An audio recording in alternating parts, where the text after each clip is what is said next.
Hər gün başımızın üzərindən tonlarla kosmik qaya parçası keçir. Əslində yer kürəsi hər saniyə amansız bir kosmik bombardmana məruz qalır. Bəs niyə biz hələ də sağıq?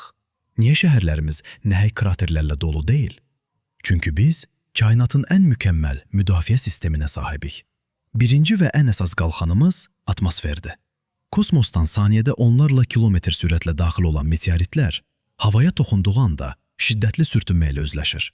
İstilik minlərlə dərəcəyə çatır və o qaya parçaları yerə çatmadan alovlanaraq buxarlanır. Səmanın dərinliklərində gördüyünüz o gözəl ulduz axması əslində atmosferin bizi məhv olmaqdan xilas etmə anıdır. Lakin hər şeyi atmosfer tək başına etmir. Bizim çox uzaqlarda nəhəng bir qardaşımız var, Yupiter. Bu nəhəng planet öz güclü cazibə qüvvəsi ilə kainatın tozsoranı rolunu oynayır. Dünyaya doğru gələn iri kometləri və asteroidləri özünə çəkir və ya onları sistemdən kənara fırladır. Yupiter olmasaydı, həyatın yaranması və inkişafı üçün kifayət qədər vaxtımız olmazdı. Və əlbəttə ki, Ay.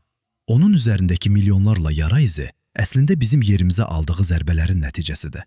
Milyardlarla ildir ki, sadiq peykimiz gələn təhlükələrin bir hissəsini öz üzərinə götürərək bizə keşik çəkir. Bəlkə də kainatda tək olduğumuzu düşünürsən.